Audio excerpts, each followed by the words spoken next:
ورحمۃ اللہ وبرکاتہ. Dear viewers, آج ہم لیکچرر اسلامیات کے انٹرویو زبانی امتحان کی تیاری کرنے لگے ہیں اور اس کا آج پہلا دن ہے. آج ہمارا ٹاپک ہے اصول تفسیر اور تاریخ تفسیر. اس سے پہلے کہ ہم سوالات کا سلسلہ شروع کریں، اگر آپ نے AQ چینل سبسکرائب نہیں کیا تو پلیز سبسکرائب کر لیں اور ساتھ بنے گھنٹی کے بٹن کو دبا دیں. آئیے چلتے ہیں سوال نمبر 1 کی طرف. سوال نمبر 1، تفسیر رازی اور تفسیر بیضاوی کے اصل نام بتائیں. مفاتیح الغیب اور انوار التنزیل و اسرار التاویل. تفسیر رازی کی 30 جلدیں ہیں. اس کو تفسیر کبیر بھی کہتے ہیں. یہ امام فخر الدین رازی نے لکھی ہے. اور تفسیر بیضاوی جو عبداللہ بن عمر بن محمد نے لکھی ہے. سوال نمبر 2، تکرار مضامین قرآن سے کیا مراد ہے؟ بعض مضامین کا ذکر جو بار بار قرآن میں آیا ہے. قرآن کا اپنے مخاطب کو اس چیز کا علم دینا جو اسے معلوم نہیں تھی. قرآن کا کسی علم کا تصور جو بار بار ذکر کیا گیا، اس کا مطلب ہے تاکید پیدا کرنا تاکہ مطلب اس کے ذہن نشین ہو جائے، اس کا دل مکمل جمالیاتی ذوق حاصل کر سکے. سوال نمبر 3، لفظ مخاصمہ کے لغوی اور اصطلاحی معنی بیان کریں. لغوی معنی ہے اس کے آپس میں بحث مباحثہ اور مناظرہ کرنا. مخاصمہ ثلاثی مزید فی کے باب مفعلہ کی صرف صغیر پر خاصمہ یخاصم مخاصمتاً خاصم لا تخاصم مخاصم مخاصمہ سے ہے کا اسم مصدر ہے. اور مخاصمہ کے اصطلاحی معنی قرآن مجید میں اللہ کا 4 گمراہ فرقوں یعنی مشرکین، یہودی، عیسائی اور منافقین سے بحث مباحثہ کرنا ہے. سوال نمبر 4، قرآن میں بیان یہودیوں کی ایک خرابی بتائیں. تحریف. یہودیوں کی یہ بہت بڑی خرابی تھی کہ وہ تحریف کرتے تھے، یعنی اصل الہامی کلام کو انسانی کلام میں بدل دینا. انہوں نے اس کی ابتدا اسی دن سے کر دی تھی جب موسیٰ علیہ السلام کوہ طور سے 40 تختیوں پر لکھی تورات لے کر آئے اور انہوں نے بنی اسرائیل کو سنانا شروع کی، تو وہیں کھڑے یہودیوں نے تورات کے اصل الہامی کلام میں اپنی پسند سے تحریف یعنی رد و بدل شروع کر دی. سوال نمبر 5، وحی کی تعریف کریں. اللہ کی طرف سے انبیاء کے نام بلا واسطہ یا بالواسطہ غیبی پیغام. سوال نمبر 6، لفظ تبرج کے لغوی اور اصطلاحی معنی بتائیں. عورت کا بے حیائی سے اپنے بدن یا چہرہ یا لباس یا زیور کا حسن و زینت غیر مردوں کو دکھانا.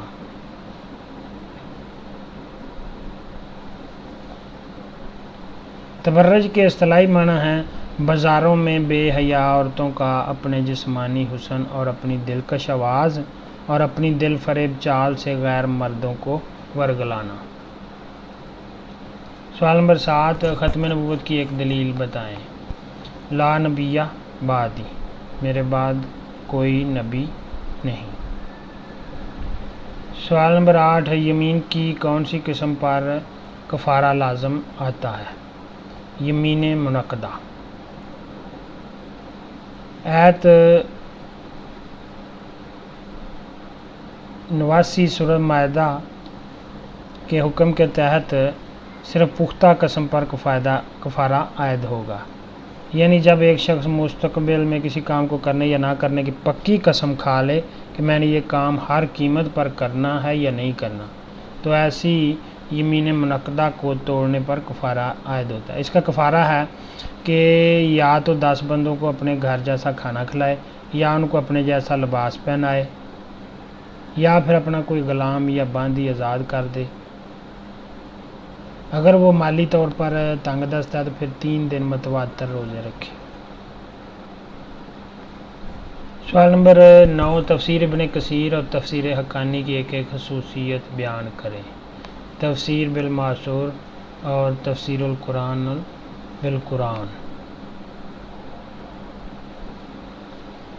یہ تفسیر ابن جریر سے ماخوذ ہے. تفسیر ابن کثیر جو ہے تفسیر ابن جریر سے ماخوذ ہے. تفسیر حقانی کا اصل نام فتح المنان فی تفسیر القرآن ہے، جسے ابو محمد عبدالحق بن محمد امیر بن شمس الدین امبالوی عرف عبدالحق حقانی دہلوی نے لکھا ہے. یہ تفسیر قصص الانبیاء پر تحقیقی نظر ڈالنے کے علاوہ تفسیر القرآن بالقرآن کی بھی علمبردار ہے. سوال نمبر 10، اہل کتاب عورتوں سے شادی کی 2 شرائط بتائیں. اہل کتاب پاک دامن عورتیں ہوں جن کو نکاح پر حق مہر ادا کیا ہو. نکاح کے ذریعہ ساری عمر کفالت کرو.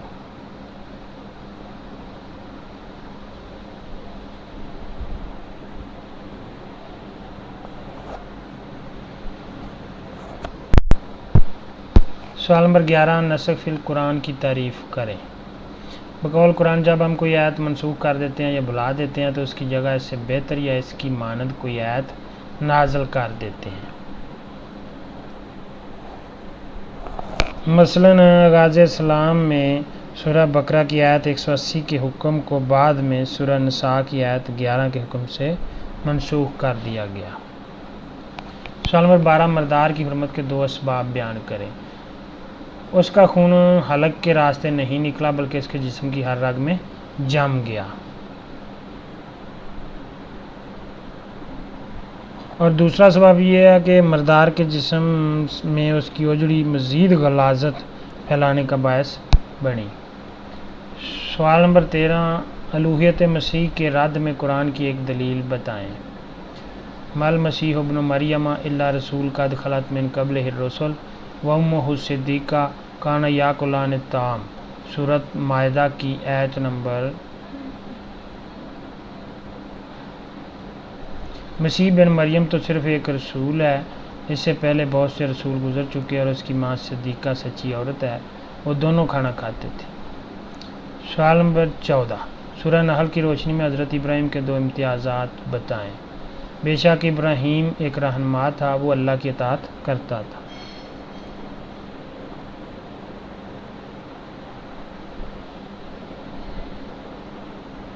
وہ مشرکین میں سے نہیں تھا. ابراہیم اللہ کی نعمتوں پر اللہ کا شکر ادا کرتے تھے، وہ صرف اور صرف اللہ کی طرف متوجہ ہوتے تھے. سوال نمبر 15، غلط فی الدین سے کیا مراد ہے. دینی معاملات و احکامات میں افراط زیادتی یا تفریط کمی کرنا.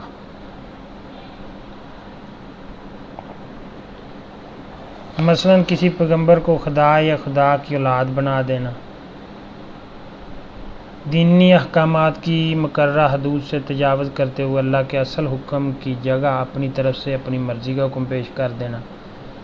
جیسے یہودیوں نے زنا پر سنگساری کی تو رعایت میں درج سزا کو اپنی طرف سے کالا منہ کرنا قرار دے دیا. سوال نمبر 16، متشابہات سے کیا مراد ہے. ایسی آیات جن کے ظاہری معنی کچھ اور ہوں اور باطنی معنی کچھ اور.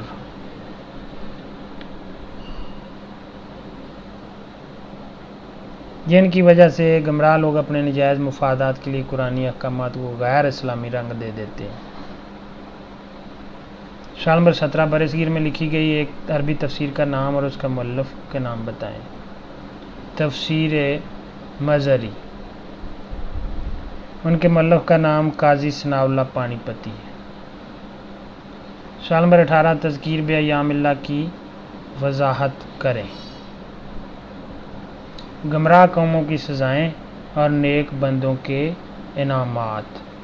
شاہ ولی اللہ نے تذکیر بایام اللہ میں ان تاریخی واقعات کو ان کی تمام جزیات کی تفصیل کے بغیر ذکر کیا ہے، جن سے یہ عبرت ملتی ہے کہ اللہ نے قوم نوح، قوم عاد، قوم سمود اور قوم ابراہیم اور بنی اسرائیل جیسی گمراہ قوموں کو کیا سزائیں اور انعامات دیے. سوال نمبر 19، عہد نبوی کے 2 کاتبان وحی کے نام بتائیں. زید بن ثابت، ابی بن کعب، حنظلہ بن ربیع اور 4 خلفائے راشدین بھی کاتبان وحی میں شامل تھے. سوال نمبر 20، تفسیر تفہیم القرآن اور تفسیر بیضاوی کی ایک ایک خصوصیت بیان کریں. تفسیر بالمعثور، تفسیر بالرائے محمود. تفہیم القرآن ابو العلا مودودی کی ہے۔ ہر صورت کا شان نزول بتا کر تاریخی واقعات کو نقشوں کے ذریعے سمجھانے کی کوشش کی گئی ہے۔ تفسیر بیضاوی، جس کا اصل نام انوار التنزیل و اسرار التاویل ہے، اسے عبداللہ بن عمر بن محمد ہے، جن کا لقب قاضی ناصر الدین الشافعی تھا، انہوں نے لکھا ہے۔ تفسیر امام رازی اور تفسیر امام اصفہانی کا متن رکھنے کے باوجود یہ تفسیر بے رائے محمود کے مقام پر پہنچی ہے۔ سوال نمبر 21، ازلام سے کیا مراد ہے؟ تیر یا پانسا۔ ازلام جمع ظلم یعنی تیر، جو ایام جاہلیت میں کفار جوئے بازی یا فال یا لاٹری نکالنے کے لیے استعمال کرتے تھے۔ ہر تیر پر نام یعنی ہاں یا لا یعنی نہیں لکھا ہوتا تھا۔ فال یا لاٹری نکالتے وقت اگر ہاں والا تیر نکلا تو خوش نصیب اپنا حصہ لے لیتا، اگر نہیں والا تیر نکلتا تو بد نصیب اپنے حصہ سے محروم کر دیا جاتا۔ سوال نمبر 22، تفسیر القرآن بالقرآن کی ایک مثال دیں۔ ایک آیت کی تشریح دوسری آیت سے کرنا۔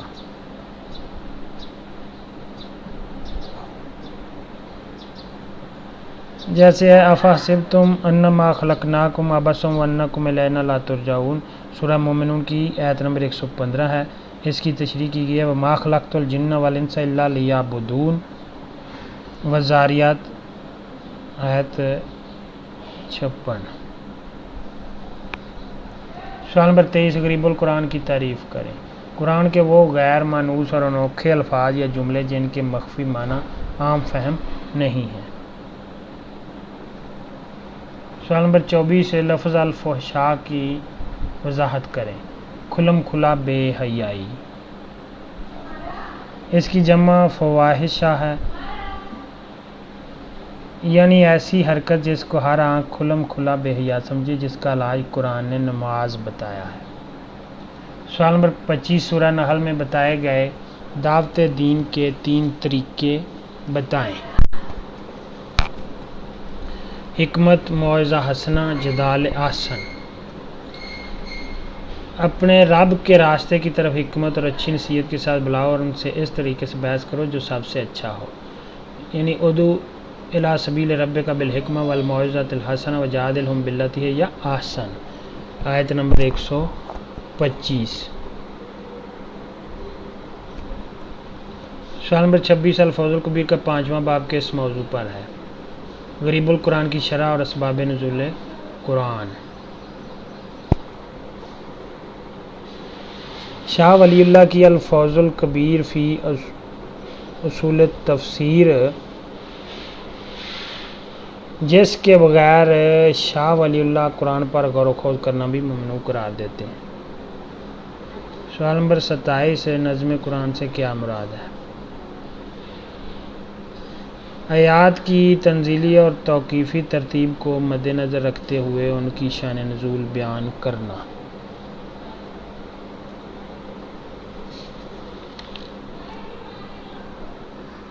سوال نمبر 28، قرآن کے نزدیک اسلام دشمنی میں کون سی قوم سر فہرست ہے؟ یہودی اور نصرانی۔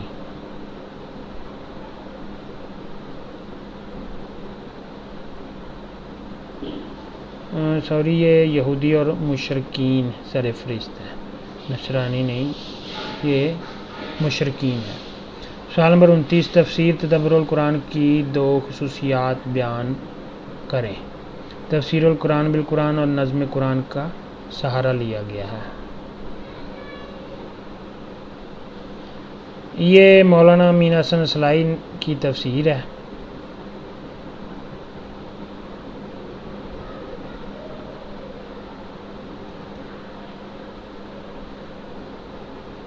سوال نمبر 30، عقیدہ تثلیث کے راد میں ایک آیت ما ترجمہ بیان کریں۔ یا اہل الکتاب لا تغلوا فی دینکم ولا تقولوا علی اللہ الا الحق انما المسیح عیسی ابن مریم رسول اللہ وکلمتہ القاها الی مریم وروح منہ فآمنوا باللہ ورسلہ ولا تقولوا ثلاثۃ انتہوا خیر لکم انما اللہ الہ واحد سبحانہ ان یکون لہ ولد۔ اے اہل کتاب، اپنے دین سے حد سے نہ بڑھو اور اللہ کے بارے میں حق کے سوا کوئی بات نہ کہو۔ مسیح عیسیٰ بن مریم تو محض اللہ کے رسول سے اور اللہ کا ایک کلمہ تھا جو اس نے مریم تک پہنچایا، اور ایک روح تھی جو اس کی طرف سے پیدا ہوئی۔ لہذا اللہ اور اس کے رسولوں پر ایمان لاؤ اور یہ مت کہو کہ خدا تین ہے، اس بات سے باز آ جاؤ کہ اسی میں تمہاری بہتری ہے۔ اللہ تو ایک ہی معبود ہے، وہ اس بات سے بالکل پاک ہے کہ اس کا کوئی بیٹا ہو۔ سوال نمبر 31، حد کی تعریف کریں۔ 4 گناہ کبیرہ کی قرآن و حدیث کے مطابق سزا۔ 4 گناہ جو ہیں چوری، زنا، قذف یعنی جھوٹا الزام اور شراب نوشی، یعنی کہ جیسے قرآن کی سورہ نور کی آیت نمبر 24 میں بتایا گیا ہے، الزانیۃ والزانی فاجلدوا کل واحد منہما 100 جلدۃ۔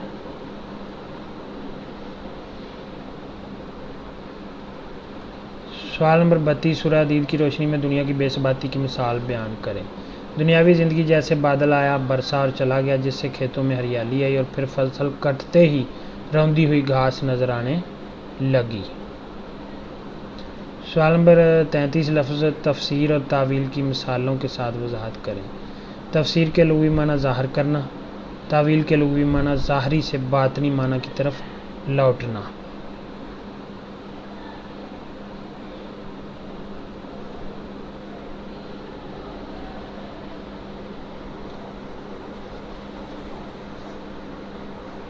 اور تفسیر کے اصطلاحی معنی وہ علم جو قرآن کے الفاظ کے لغوی اور اصطلاحی معنی بتاتا ہے اور ان کے صحیح اعراب اور تلفظ معین کرتا ہے، نیز آیات کی شان نزول اور احکامات کی تشریح کرتا ہے۔ قرآن میں صرف ایک جگہ تفسیر کا لفظ آیا ہے، وَلَا يَأْتُونَكَ بِمَثَلٍ إِلَّا جِئْنَكَ بِالْحَقِّ وَأَحْسَنَ تَفْسِيرًا، سورہ فرقان کی آیت نمبر 33۔ جبکہ قرآن میں تعویل کا لفظ 17 جگہ آیا ہے لیکن ایک ہی معنوں میں نہیں آیا۔ اور تعویل کے اصطلاحی معنی ہے ظاہری مفہوم سے پوشیدہ مفہوم کی طرف توجہ کرنا۔ تفسیر کی بنیاد اس اتباع پر ہے جو روایت اور اطاعت سے حاصل ہو، جبکہ تعویل کی بنیاد اس اجتہاد پر ہے جو راسخ دینی علم کی بنیاد پر استنباط سے حاصل ہو۔ مثال کے طور پر وَلَا تَقْرَبَا هَٰذِهِ الشَّجَرَةَ، سورہ بقرہ کی آیت نمبر 35۔ بعض مفسرین نے درخت کی تعویل گندم سے کی ہے۔ کیا گندم کا درخت ہوتا ہے یا کھیت؟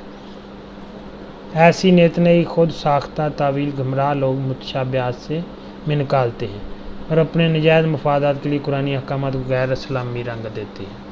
سوال نمبر 34، قلائد سے کیا مراد؟ ہار یا گلو بند۔ قلائد سے مراد پھولوں اور پتیوں اور چھال وغیرہ سے بڑی محنت سے گلو بند کی شکل میں بنے ہوئے ہار ہوتے تھے جو اہل عرب طلوع اسلام سے قبل روایتی طور پر آج کے دنوں میں اپنے قربانی کے جانوروں کے گلوں میں ڈالتے تھے۔ اس سے دیکھنے والا ان کو مقدس سمجھتا تھا، ان کے مالک کو بھی معزز سمجھتا تھا اور مالک کو اطمینان سے حج کرنے دیتے تھے تاکہ ایام حج میں خون ریزی سے بچا جا سکے۔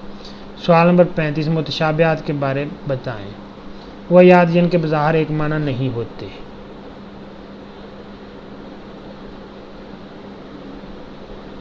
جن لوگوں کے دلوں میں منافقت ہوتی ہے وہ فتنہ کی ٹو میں ایسی متشابہات آیات کی من مانی طویلات کرتے ہیں اور اپنے نجائز مفادات کے لیے ان کی تشریح کرتے ہیں۔ سوال نمبر 36، سورہ حدید کی روشنی میں منافقوں کی 2 خرابیاں بیان کریں۔ منافق اپنے نفس کے بہکاوے میں رہتے ہیں، اپنا مطلب پورا کرنے کا موقع پانے کے انتظار میں رہتے ہیں اور حق بات کی حقانیت پر شک کرتے ہیں اور اپنے جھوٹے اور ارمانوں کے دھوکے میں رہتے ہیں۔ سوال نمبر 37، شاہ ولی اللہ نے کتنے تفسیری رجحانات بیان کیے ہیں؟ 2 کا نام بتائیں۔ 7 انہوں نے بیان کیے ہیں۔ شاہ ولی اللہ نے الفوز الکبیر کے 4 باب بیان مناہج تفسیر میں ان کو بیان کیا ہے۔ نمبر 1، محدثین کی تفاسیر کا گروہ جو آیات کی مناسبت سے آثار و احادیث کی روایت کرتے ہیں دوسرا اہل فقہ اور اہل اصول کا گروہ جو اپنی تمام توجہ فقہی احکام کے استنباط پر صرف کر دیتے ہیں۔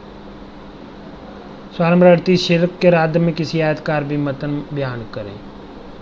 لو کان فیہما آلہۃ الا اللہ لفسدتا، اگر آسمان و زمین میں اللہ کے سوا اور معبود ہوتے تو ضرور آسمان و زمین تباہ ہو جاتے۔ یہ سورہ انبیاء کی 22 نمبر آیت۔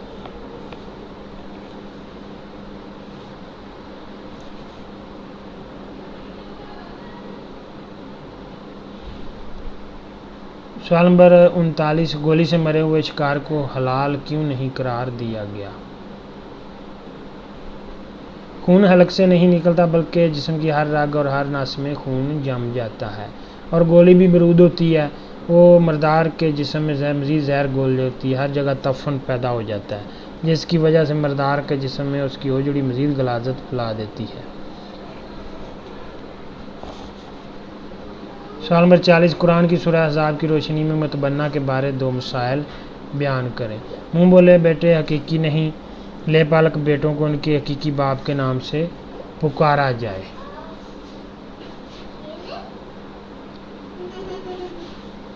سوال نمبر 41 قرآن میں محاربہ کی کیا سزا بیان کی گئی ہے؟ یا تو قتل کر دیے یا پھانسی کے تختے پر چڑھا دیے جائیں۔